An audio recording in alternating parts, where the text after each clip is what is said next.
Yang bingung bagaimana cara memindahkan data dari lapangan ke dalam bab 4 skripsi? Sini kumpul.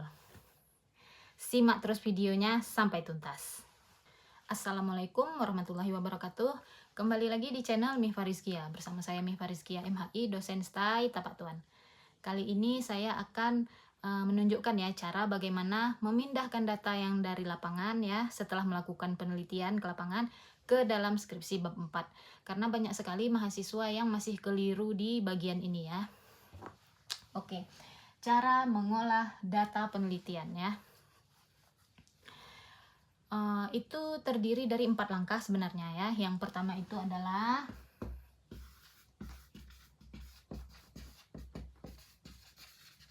ya, reduksi data. Reduksi data itu adalah memilih mana data yang penting, mana data yang kurang penting. Mana data yang dibutuhkan untuk menjawab rumusan masalah, mana data yang sebenarnya tidak dibutuhkan.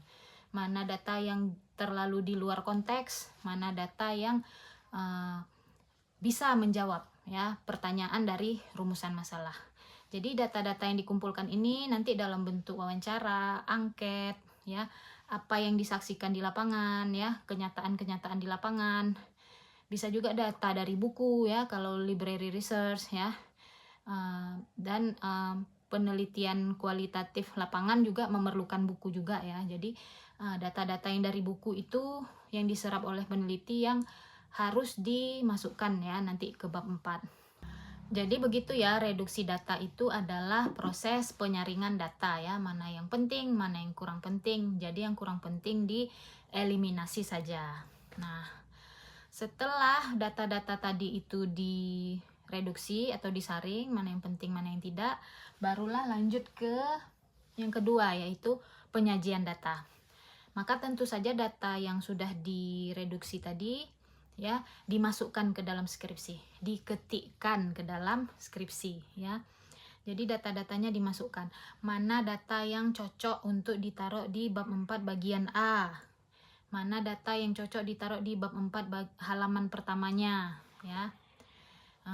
Dimasukkan datanya ke situ ya, apakah dalam bentuk kata-kata, apakah dalam bentuk diagram, apakah dalam bentuk tabel ya. Dimasukkan semuanya data-data yang berasal dari lapangan tadi. Nah, data-data ini tetap ya harus menjawab ya dari rumusan masalah. Menjawab rumusan masalah yang pertama, menjawab rumusan masalah yang kedua. Jadi datanya harus nyambung ya. Jangan lain ditanya, lain dijawab ya. Jadi benar-benar data yang sesuai ya. Sesuai untuk menjawab penelitian tersebut.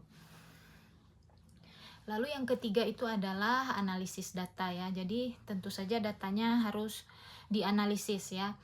Jadi jangan cuman menaruh tabel ya kan, lalu di bawahnya tidak ada penjabaran dari penulis, tidak ada penjelasan dari penulis ya. Lompat-lompat ke tabel yang lain, lompat-lompat ke penjelasan yang lain, itu tidak boleh ya. Tetap harus dijelaskan ya. Apa maksud dari tabel di atas itu, apa maksud dari hasil wawancara misalnya dimasukkan ke dalam skripsi itu kan juga hasil wawancara. Di bawah hasil wawancara itu dimasukkan pula pendapat penulis ya, apa pendapat penulis tentang hal itu. Jadi penulis analisis pula ya kata-kata dari hasil wawancara.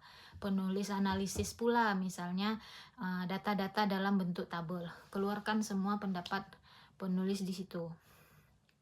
Ya, jadi analisis inilah yang sangat dibutuhkan. Jadi analisis ini memang murni dari pemikiran pembuat skripsi, ya, bukan dari buku, ya, bukan copy paste karya orang lain, ya, bukan dari buku dipindah ke skripsinya, ya, tapi memang betul-betul penulis yang menganalisis data yang baru tersebut.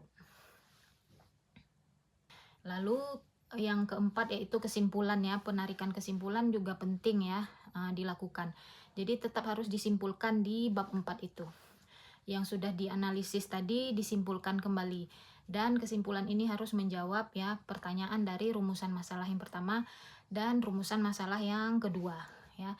Jadi kesimpulan itu letaknya bukan hanya di bab 5 ya.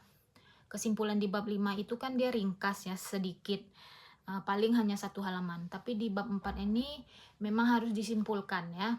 Semua hasil temuan itu dijabarkan lagi, dideskripsikan lagi untuk menjawab apa yang dipertanyakan di rumusan masalah. Oke ya, demikian pemaparan hari ini tentang cara mengolah data penelitian. Semoga video ini bermanfaat ya untuk adik-adik sekalian yang sedang mengerjakan skripsinya. Kalau kamu suka video ini, klik tombol like, komen, dan subscribe channel ini supaya channel ini semakin berkembang. Akhirul kata, wabillahi taufik wal hidayah. Wassalamualaikum warahmatullahi wabarakatuh.